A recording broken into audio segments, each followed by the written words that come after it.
Bienvenue dans cette nouvelle édition de l'Africa Tonight. Au sommaire, le chef de l'opposition zambienne libéré, Hakainde Hichilema, a été remis en liberté ce 16 août après 4 mois d'incarcération. La justice a décidé d'abandonner les poursuites.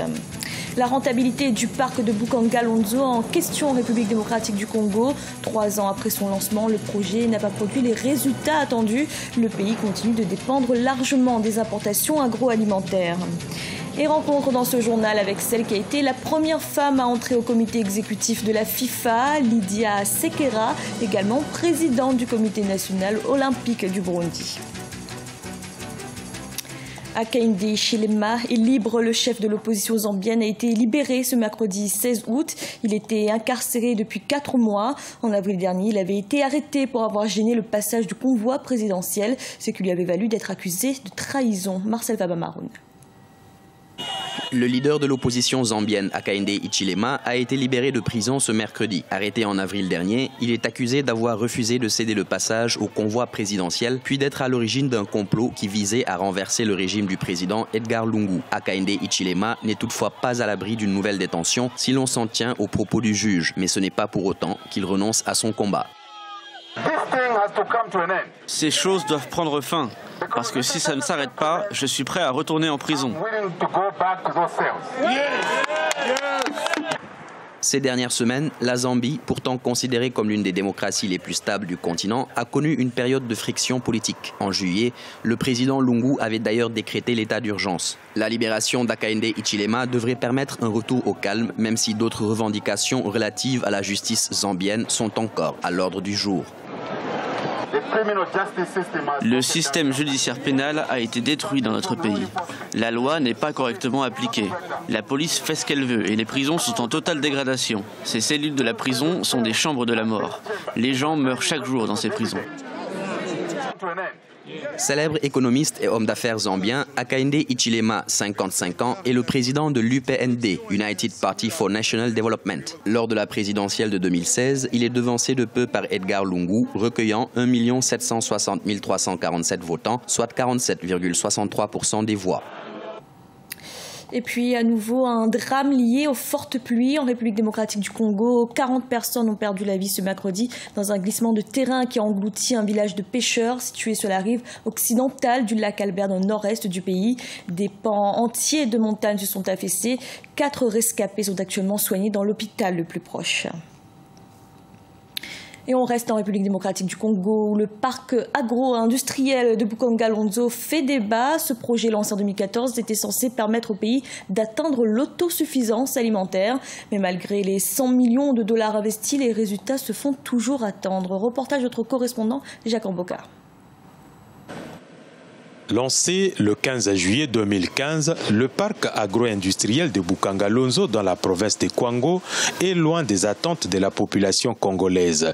Le pays dépend largement des importations de maïs de ses voisins, alors que plus de 100 millions de dollars ont été investis dans ces projets pour la culture des maïs et du manioc dans un espace de 75 000 hectares. Et pourtant, Bukanga-Lonzo était une volonté manifestée par le chef de l'État congolais Joseph Kabila d'assurer à la RDC l'autosuffisance alimentaire d'ici à l'horizon 2020. Il fut un temps où on disait que Bukanga-Lonzo va inonder Kinshasa de produits vivriers, du maïs et tout ça. Vous vous rappelez, il y a 6 mois, il y a eu pénurie de maïs au niveau du Katanga. Mais si Bukanga-Lonzo fonctionne normalement, on n'aurait pas eu cette pénurie de maïs. Ça veut dire qu'il y a un problème au niveau du Bukanga-Lonzo. Une étude de faisabilité biaisée est à la base de ces résultats que des experts qualifient de fiasco. La terre de Bukanga-Lonzo ne serait donc pas adaptée à ce type de culture. D'aucuns estiment par ailleurs que le gouvernement congolais aurait dû donner des crédits aux particuliers qui disposent des exploitations agricoles pour des résultats beaucoup plus probants. Parce qu'ils prenaient 100 millions de dollars. Vous les donnez à ceux qui ont déjà une ferme, une petite exploitation agricole, une sorte de crédit. Là, c'est un crédit remboursable à des taux concessionnels, presque, peut-être sur un taux d'intérêt ou bien quoi. Et les gens vont travailler, ils vont vendre, vont remettre à l'État. Mais dans le cas de Bukanga-Lonzo, c'est de l'argent un peu perdu.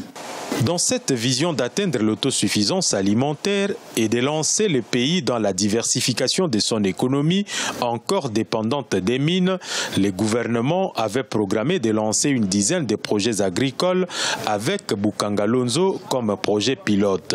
L'échec de ces projets devrait constituer matière de réflexion pour des initiatives agricoles bien étudiées dans un pays où plus de 80 millions de terres arables sont disponibles mais pas exploitées. Pour regarder la Coupe du monde de football, un président africain se fait remplacer par son sosie. Voilà en quelques mots l'intrigue du film Un président au maquis, une comédie au premier abord mais qui amène à des réflexions sur des questions politiques et de société. Notre correspondant en Niger, Sadouli Mouktar, a assisté à l'avant-première qui avait lieu à Niamey. Le film Un président au maquis, projeté en avant-première à Niamey. D'une durée d'1h32, ce long métrage est le fruit de la collaboration entre le réalisateur franco-burkinabé Laurent Goussou-Deboise et le producteur Hilaire Tchombiano. Un président au maquis est une comédie qui plonge les cinéphiles dans le quotidien de deux classes bien différentes. Celle du chef de l'État de la République d'Afrique de l'Ouest, pays fictif où se déroule la comédie, et celle de son peuple. Un président au maquis, c'est l'histoire d'un président qui est obligé de prendre la place de son sosie, l'homme du peuple, dans un maquis. Et la question qu'on se lève dans un président au maquis, est-ce que nos chefs d'État, que ce soit Roch-Marc Christian Kaboré, que ce soit le président nigérien, que ce soit le président sénégalais, est-ce qu'ils sont capables de faire ce que l'homme du peuple peut faire? Ils sont capables de faire ce que vous et moi on peut faire. Le film, il faut dire que ce n'est pas un film méchant, c'est une comédie. C'est une comédie qui pose des questions. Sortie en 2016, cette comédie met à nu le drame des peuples d'Afrique, suppliciés par une gouvernance peu soucieuse de leur devenir et coupée de la réalité. Un président au maquis a bénéficié des encouragements et félicitations du public présent à cette première. Le passage qui m'a marqué dans le film, c'est quand j'ai vu ce monsieur assis dans les toilettes, purement africain, ça m'a touché. Atteindre les chefs d'État africains à être un peu plus proches du peuple. Et je crois que c'est très important parce qu'ils ne connaissent pas trop nos réalités.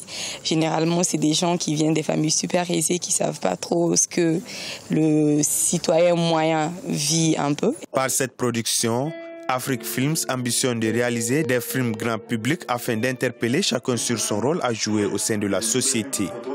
Dans cette œuvre cinématographique, les principaux acteurs, Désiré Yameogo, Josiane Yen, Mariam Ouedraogo, Siakaira, Alassane Dakisaga donnent à voir à partir des fictions en phase avec l'actualité, les rapports entre le peuple et ceux qui sont supposés répondre à ses aspirations, les gouvernants.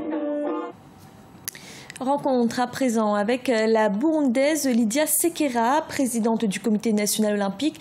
Elle a été en 2012 la première femme à entrer au comité exécutif de la FIFA. Une présence dans les plus hautes instances du football qui ne doit rien au hasard, mais un parcours sans faute. Fratanda Kiesenga. Lydia Sekera est férue de football depuis l'enfance. Économiste de formation, elle réussit en 2004 à se faire élire à la tête de la Fédération burundaise de football, un poste qu'elle a occupé pendant 9 ans. Membre du Comité international olympique, elle est actuellement surnommée la première dame du football au Burundi. J'aime le football, j'ai aimé le football parce que c'est mon sport d'origine. J'ai pas joué au foot. Les gens qui sont au foot m'ont accepté, pas comme une personne qui a joué au foot, mais comme une personne qui peut bien gérer une organisation. C'est de partir de cette expérience que j'ai pu arriver à être réélue en 2009. C'est pour ça que j'ai 9 ans de présidente de fédération de football et je viens d'être élue présidente du Comité national olympique. En 2012, à 45 ans, Lydia Sekera a été la première femme à intégrer le comité exécutif de la Fédération internationale de football association FIFA. Elle a été réélue en 2013 pour un mandat de 4 ans. Avec tout ce qu'elle a pu accomplir, elle croit en la capacité des femmes à pouvoir transformer le continent d'une façon positive. Il faut que ces femmes sachent que le sport est aussi réservé aux femmes. Il faut que ces femmes aient confiance en elles. Mais On ne va pas trouver les femmes chez elles, à la maison ou au bureau. Ces femmes devraient intégrer les organisations sportives, les clubs, et c'est à partir des clubs où elles vont pouvoir arriver à des postes de dirigeantes. Selon l'Agence des Nations Unies pour les femmes, ces dernières représentent 45% dans les jeux sportifs en général, tandis que dans l'administration, elles sont 15%. Des pourcentages qu'il faudra augmenter pour l'égalité des sexes dans le sport, selon la même agence. Ce journal a été réalisé par l'ensemble de la rédaction. Merci de l'avoir suivi. Retrouvez dans un instant une nouvelle édition de l'information.